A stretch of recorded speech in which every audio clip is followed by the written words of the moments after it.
vous vous réunissez. Je vous dis merci.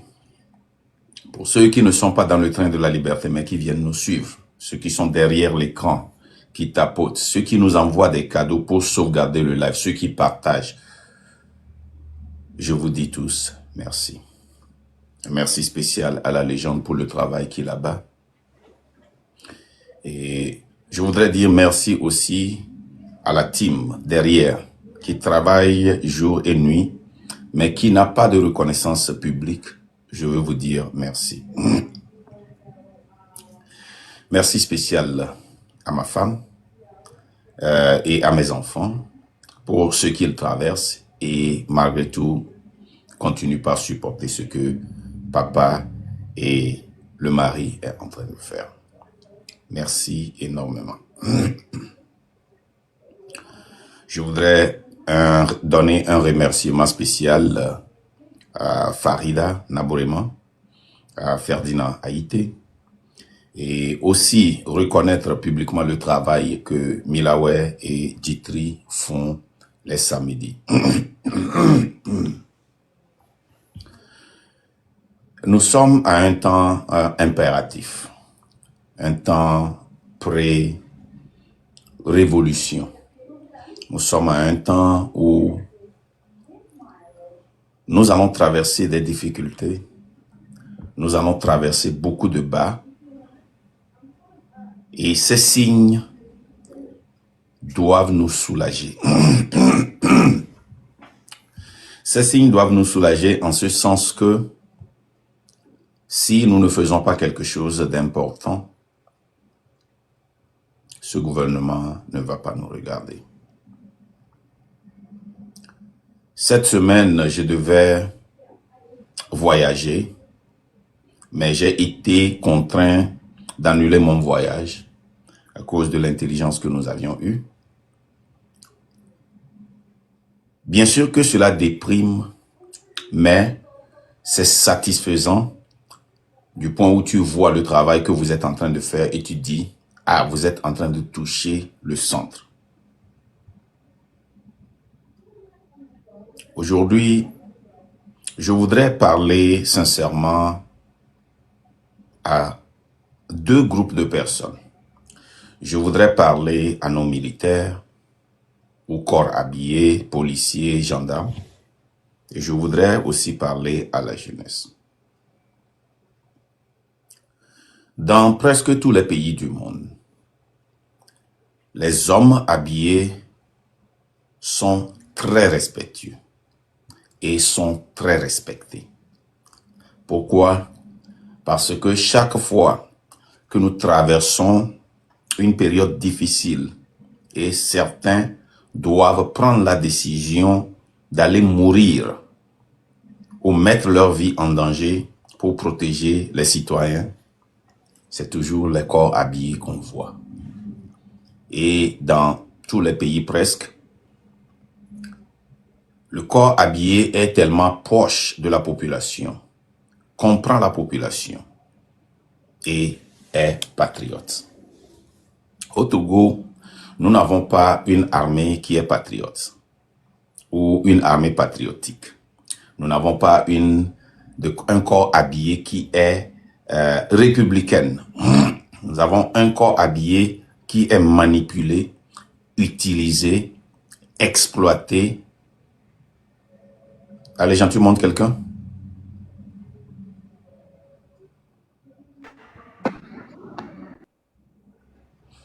C'est juste pour corriger mon écho. Ok. Nous avons un corps habillé qui est exploité, manipulé par un groupe de mafia. Un groupe de mafia qui a démantelé un système gouvernemental qui doit être là pour le peuple et protéger ce peuple. Un groupe de mafia qui a transformé le corps habillé en une sécurité privée. Au Togo, par exemple, quand on voit le salaire du corps habillé Et quand on prend par exemple le salaire de base sans prime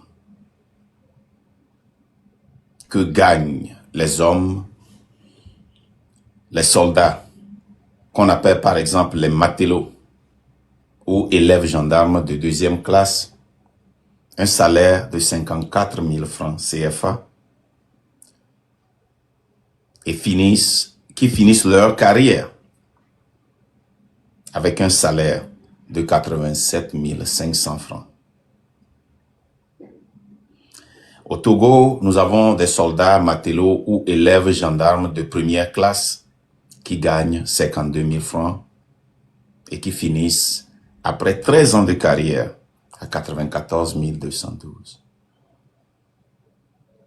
Les caporales sont à 67 000 francs CFA. Les caporales chefs sont à 83 000 francs CFA.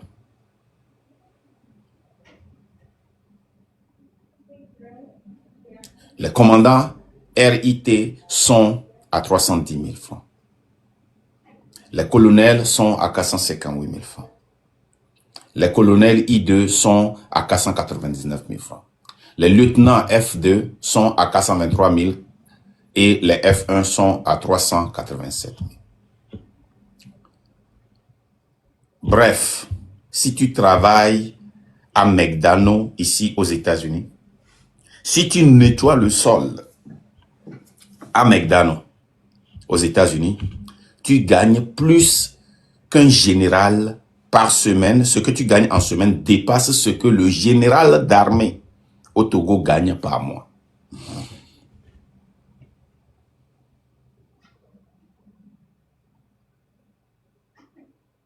Et c'est des salaires sans bénéfice. On a un pavillon qui n'est pas à jour. Un pavillon qui a cédé à la vie de la fille du feu président Eyadema, de la petite sœur du président de la République, le chef de la mafia Faure Sosina Nyasimbe. Les soldats, les hommes habillés sont contraints de créer des barrages dans des lieux sombres de la ville ou du pays pour récupérer de l'argent, maltraiter la population qu'ils sont censés protéger. Parce que ce n'est pas une armée républicaine et cette mafia ne prend pas soin de cette armée. À l'approche des fêtes, on leur distribue du riz, des sardines, de la tomate, de l'huile. À l'approche des défilés de 13 janvier et demain le 5 février où on pensait que Dieu était venu à notre secours en prenant la vie de l'ancien chef de l'État Eyadema, peut-être qu'on va leur avancer des prêts. Ceux qui sont à la tête des institutions profitent et pillent ces institutions parce qu'ils sont maltraités, ils sont mal payés. On les met à la tête des institutions dès qu'ils commencent par parler pour les mettre à l'écart des armes sous peur d'un coup d'État. C'est à cause de cela que nous voyons à la tête de la fédération togolaise de football des colonels, des hommes habillés. C'est là qu'on voit des ministres ou des ministères occupés par des hommes en tenue. Des postes comme la direction des impôts, comme la direction de l'hôpital, des fois prises par des hommes en treillis.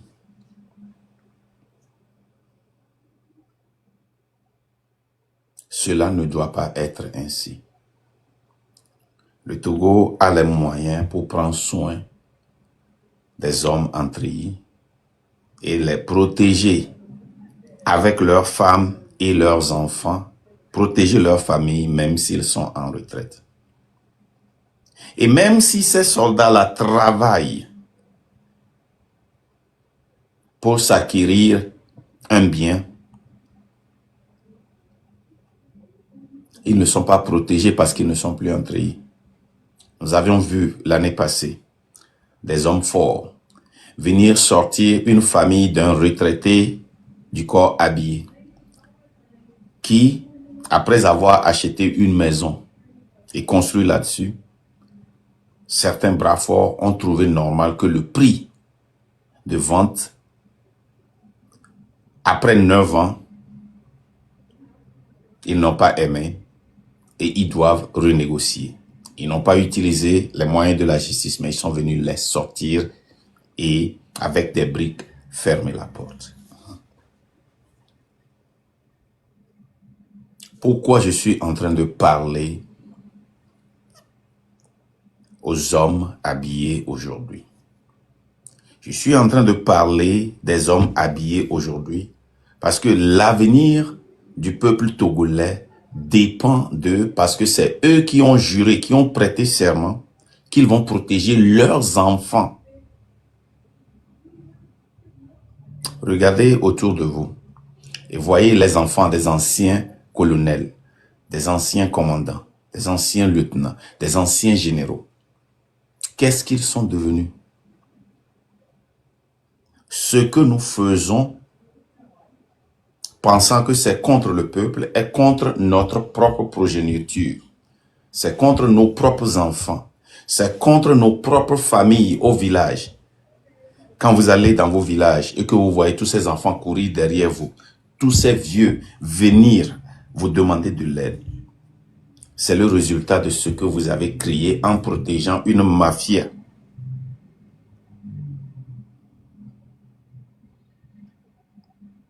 Vous volez de l'argent que vous pouvez facilement gagner honnêtement si on avait une armée républicaine. Quand on vous met à la tête de la Fédération togolaise de football et vous pillez les biens de la Fédération togolaise de football, vous faites du mal à votre petit-fils qui va naître et qui saura jouer le ballon, mais qui ne pourra pas profiter de cette institution. Mais vous pouvez facilement gagner cet argent-là.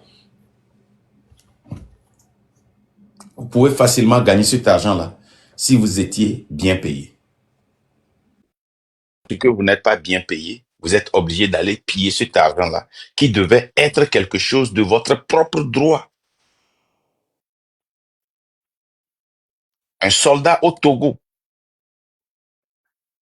un général est payé de moins de 1 000 $ par mois, soit moins de 250 $ par semaine.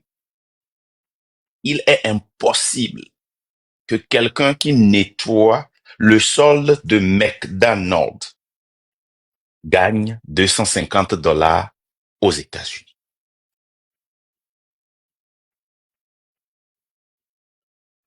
Toutes nos institutions sont fragilisées parce que nous avions permis à une mafia de nous piller. Cette mafia exploite les hommes encore habillés, prend tout ce qui leur appartient et leur donne une miette pour opprimer une partie du peuple. Et ne sachant pas que les retombées seront sur leur propre famille, leurs propres enfants.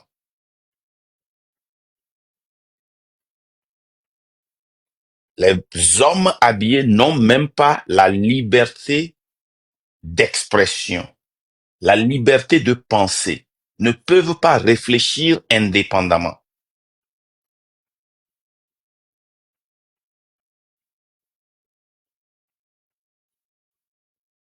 Les soldats au Togo, les policiers au Togo, les gendarmes au Togo ne peuvent pas voyager volontairement. Alors que dans tous les pays, si tu es en vacances, tu peux voyager dans n'importe quel pays en notifiant tes supérieurs. C'est pourquoi vous voyez chaque fois des hommes et femmes encore habillés venir en vacances chaque année, que ce soit de l'Europe ou des États-Unis.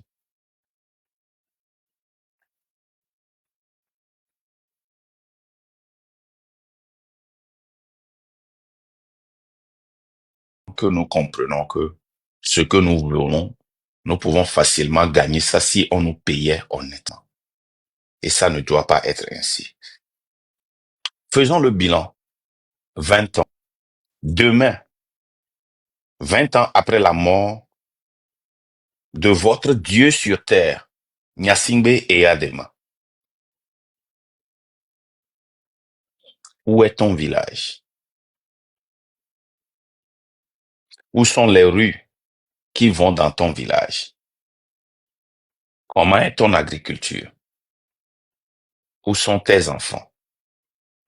Est-ce que tes enfants peuvent vivre indépendamment sans tes relations? Où est le Togo?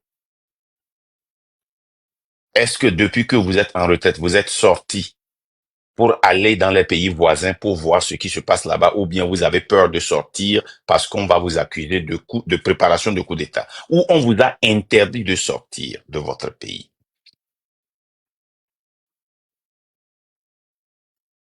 Après 20 ans, où sommes-nous?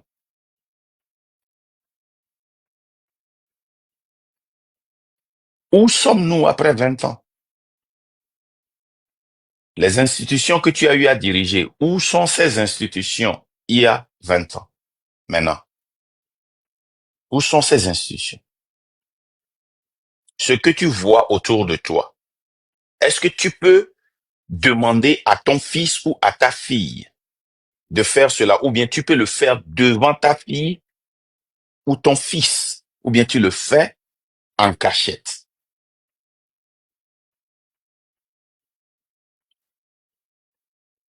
Vous êtes notre protecteur. Vous êtes censé protéger les biens de ce pays. Vous êtes censé protéger la liberté d'expression. Ici, aux États-Unis, on voit des vétérans, des soldats en retraite, qui ne permettent pas qu'on dénigre, parce qu'ils vont vous dire que je suis allé risquer ma vie pour protéger la liberté d'expression. Ici, vous allez voir des soldats devant, et même sur TikTok, vous allez les voir, défendre vigoureusement les droits des citoyens parce qu'ils disent que j'ai risqué ma vie pour protéger la Constitution. Mais qui protège notre Constitution? Est-ce que vous êtes seulement les gardiens du président de la République, ou bien vous êtes les gardiens de la République? Est-ce que vous êtes seulement les protecteurs du président de la République, ou bien vous êtes les protecteurs de la République? Est-ce que vous êtes seulement les protecteurs du citoyen mafieux, Faure Sossinam Gnassingbé, ou bien vous êtes les protecteurs des citoyens togolais? Est-ce que vous êtes les protecteurs de la maison du chef de l'État, le mafieux Faure Sossinam Gnassingbé, ou bien vous êtes protecteur du territoire togolais? Est-ce que vous êtes protecteur d'une seule ethnie, ou bien vous êtes protecteur de toutes les ethnies du sud au nord, de l'est à l'ouest? Si vous êtes Kabylie, ou vous êtes nordiste comme moi, qu'est-ce qui a changé demain, 20 ans, au nord du Togo, à Kara?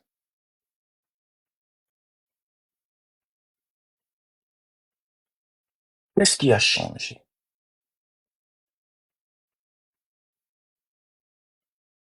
Si votre fils ou votre fille était à Lomé et passait les concours que tout le monde passait, est-ce qu'ils peuvent réussir et être fiers d'eux et dire que j'ai réussi moi-même?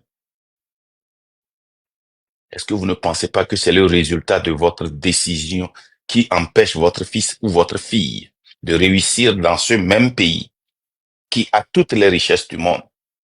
Et c'est pour cela que vous êtes contraint de les envoyer à l'extérieur du pays.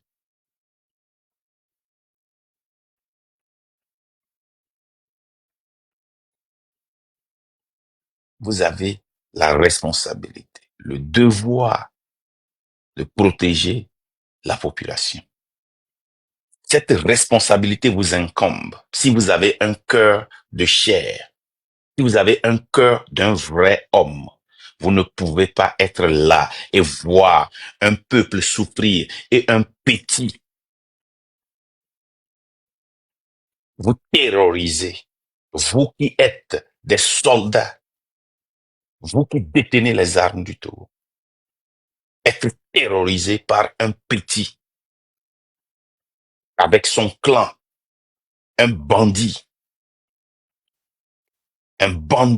qui égorge vos supérieurs dans votre propre camp. Quelle faiblesse, quelle humiliation, quelle dégradation qu'un petit envoie des gens pour assassiner, non seulement assassiner, mais égorger votre supérieur dans votre propre maison, dans votre camp.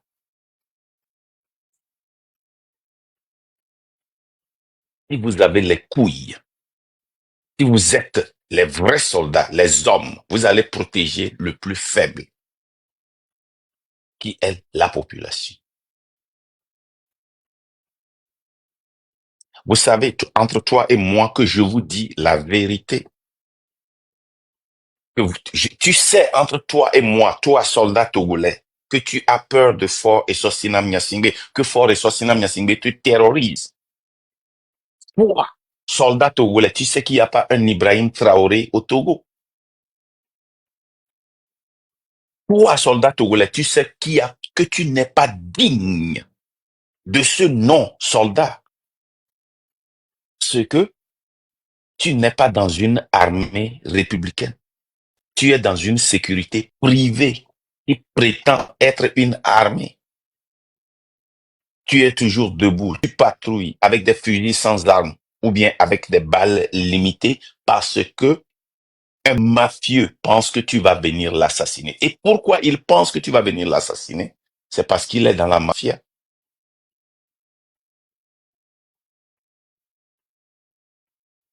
Il est temps que tu te réveilles, toi, militaire, et que tu saches que tu n'as pas besoin de voler pour vivre à l'aise. Parce qu'un militaire, dans tous les pays, les Togolais qui viennent ici et qui rentrent dans l'armée, ils rentrent dans l'armée pas seulement à cause du salaire, mais aussi à cause des bénéfices. Un jeune soldat qui tombe tout à l'heure en Irak, sa femme et ses enfants seront maintenus. Leur santé, leur éducation. Et quand il veut continuer, commencer un business, il a une priorité. Il meurt, sa femme touche plus de 200, 300, 400 millions de francs CFA comme assurance, sans compter les pensions. Là, c'est de petites assurances. Tu n'as pas besoin de piller les biens du pays. Tu n'as pas besoin de torturer les gens. Tu n'as pas besoin de commander. Tu n'as pas besoin de prêter de l'argent si tu es un corps habillé dans un pays qui est bien gouverné pour mener une vie. Normalement, l'armée est une attraction de la jeunesse. Tout le monde veut rentrer dans l'armée parce que c'est une porte facile à rentrer. C'est une porte qui donne d'opportunités. C'est une porte quand tu rentres dedans. Il y a trop d'opportunités. Mais quelle opportunité nous avons au Togo? Tes frères, tes camarades, ceux avec qui tu as fait la formation, n'arrivent pas à lutter contre des terroristes en tapette sur des motos au nord du Togo, alors que nous avons l'armement pour les combattre en une journée ou deux. Nous avons fait le bilan ici. Et l'armement que nous avons, que le gouvernement lui-même a déclaré publiquement. Ibrahim Traoré est venu à renvoyer les Français. Les Français sont partis avec tout leur matériel de guerre. Mais le peu qu'il a, il l'a utilisé pour chasser, détruire et tuer les terroristes. Et notre président n'en parle pas. Le Bénin, là-bas, ils en parlent chaque fois. La Côte d'Ivoire, ils en parlent. Le Ghana, ils en parlent. Le Burkina, ils en parlent. Le seul pays qui ne parle pas des terroristes qui sont au nord est le Togo. Nous ne savons pas, même si nous avons un ministre de la Défense. Le ministre de l'Intérieur est inexistant. Tel père, tel fils, tel père, telle fille. Il ne parle pas à la population togolaise, il ne parle pas à l'armée parce qu'il ne considère même pas l'armée parce que l'armée ne vaut rien devant leurs yeux. L'armée est insignifiant. Ils ont l'armée en main comme ça. Ils tiennent l'armée à la gorge. Ils tiennent les corps habillés à la gorge.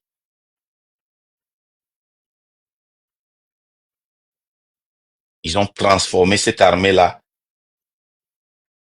en des petits bandits qui se signalent, même s'ils savent que un groupe est en train de préparer quelque chose pour libérer le pays, pour des miettes, alors que tu peux gagner ces miettes-là si le pays change. On vous a tourné l'un contre l'autre. Dans beaucoup de pays, l'armée est indivisible. L'armée est soudée. L'armée est sereine. L'armée est disciplinée. Mais notre armée vit comme si c'était des bandits à cause du chef de l'État que nous avons qui est un bandit.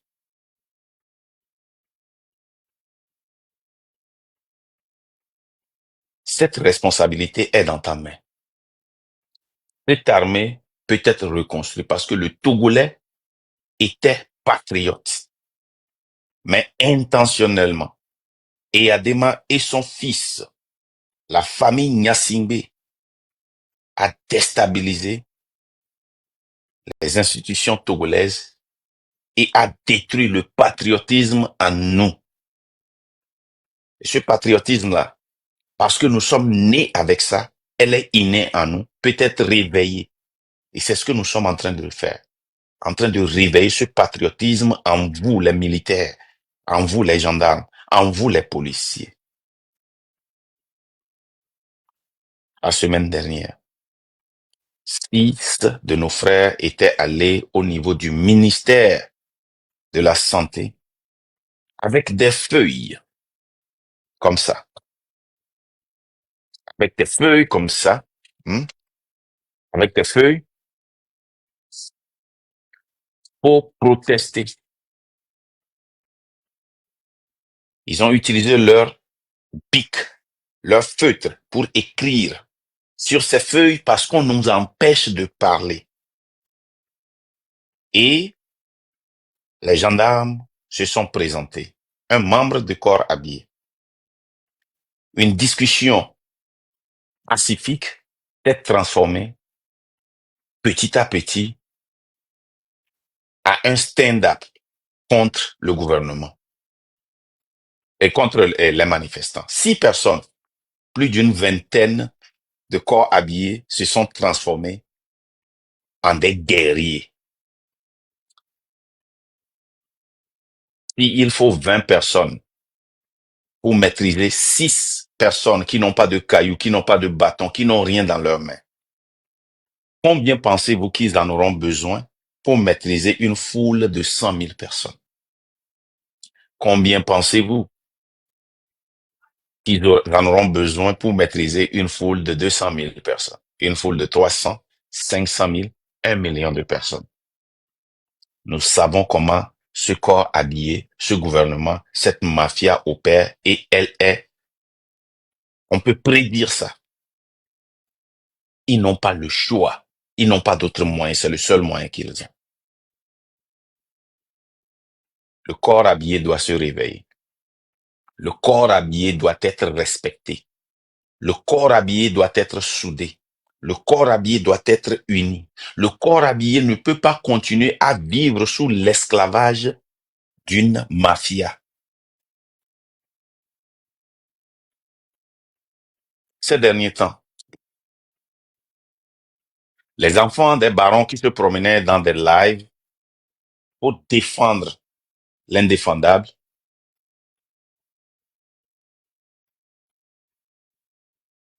ont commencé maintenant par faire des lives. Et vous allez savoir que ces enfants-là qui ne sont pas habitués aux caméras, ou bien qui venaient seulement sur caméra pour se vanter, pour se faire le connaisseur, maintenant sont contraints de faire des lives parce qu'ils voient la fin arriver. Jeunesse togolais, écoute très bien. Bientôt, la légende va nous jouer une vidéo. Vous tous, vous l'avez vu sur cette toile. Cette vidéo de Patson Moutite qui parlait des 20 ans. Le marmailleur marmaillé. Et si cela arrive à cette personne qui a les numéros des ministres et du président de la République, qui a rencontré le président de la République plusieurs fois, qui êtes-vous?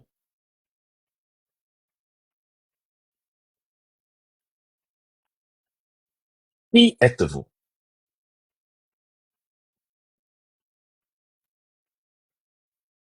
Les Sambaté, les Excuse-moi, Johnny C. excuse-moi, Marc, j'ai un problème. J'ai un problème d'écho. Je vais monter quelqu'un rapidement. Et, et dès que ça s'en va, je le redescends. Pardonnez-moi, monsieur Megawatt. C'est bon, merci. Vous nous avez beaucoup aidé. Vous pouvez refaire votre demande en attendant. Voilà. Vous allez voir que bientôt, les Johnny C, les Sambaté, les Actu Togo, tous ces gens-là qui font le travail de ce pouvoir vont finir comme Papson. Mais Papson, lui, il a une bonne vie actuellement. Pourquoi? Parce qu'il est très intelligent. Il est speed. Il court très vite dans la tête. C'est un marmailleur rapide. Il est, en anglais, on dit clever. Mais combien d'entre vous êtes comme Papson Moutite? Combien d'entre vous? Certains d'entre vous, vous vous promenez chez des frères et sœurs quand ils rentrent pour prendre des 20 000, des 10 000 et vous repartez à moto, à taxi, sur des millions. Parce que vous n'en avez pas. Mais vous venez sur la toile et prétendez comme si vous avez quelque chose en montrant des champagnes, des cafés, des thés et autres là. Vous n'en avez pas.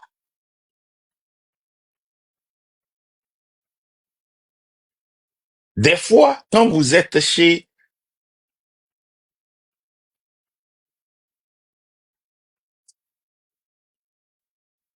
Jeunesse Togolaise, comment est-ce que tu peux permettre que quelqu'un t'arrache 100 000,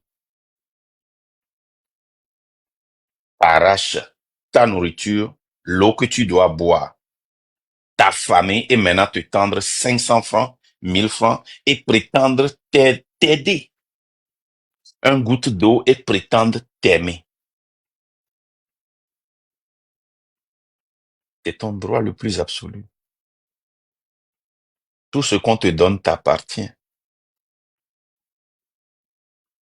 Tu peux avoir plus que ça si le gouvernement est changé. Vous qui aviez fait la campagne à Fort et Sosinam Nyasingbe il y a 20 ans, vous qui étiez des jeunes vaillants quand le président était mort, demain sera